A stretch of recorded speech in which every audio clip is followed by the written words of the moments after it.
ஸ்ரீமதே ராமானுஜாய நமக. இன்னைக்கு திருக்கோளூர் பெண் பிள்ளை ரகசியத்துல ஆழி மறை என்றேனோ வசுதேவரை போல பார்க்கலாமா? அதாவது பாத்தீங்கன்னா, குழந்தை பிறக்கிறது கிருஷ்ணன் சிறையில பிறக்கிறது. ஏன்னா கம்சனோட கட்டுப்பாட்டுனால தேவகியும் வசுதேவரும் சிறையில இருக்காங்க. அவங்களுக்கு பிறக்கிற 7 குழந்தைகளையும் அவன் கொன்னுடுறான். 8வது குழந்தையா கிருஷ்ணர் ஆவணி மாச ரோகிணி நட்சத்திரத்துல அஷ்டமி திதியில பிறக்கிறார். பிறக்கும் போதே குழந்தை எப்படி பிறக்கிறது தெரியுமா? அதிரூப சுந்தரமா திருமாலே சாட்சாத் 4 திருக்கரங்களோட அப்படியே அவதாரம் எடுக்கிறார். குழந்தையாக பிறக்கிறார்.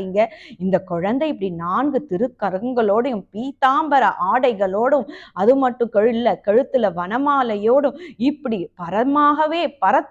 பரத்தத்துவமாகவே இப்படி காட்சி அளிக்கிறாரே. உனக்கு என்ன நேர்ந்திடுமோ, எனக்கு பயமா இருக்கு, கம்சன் உன்னை கொன்னுடுவான் போல இருக்குப்பா, உன்னோடைய சங்கு சக்கரம் கரங்கள் அத்தனையும் மறைச்சுண்டு சாதா மனித குழந்தைய போல உருவத்தை எடுத்துக்கோப்பான் அப்படின்னு பரிவோடு சொன்னேனோ வசுதேவரை போலன்னு சொல்லிட்டு இந்த இடத்துல திருக்கோளூர் அம்மாள் சொல்லியிருக்காங்க. ஸ்ரீமதே ராமானுஜாய நமக.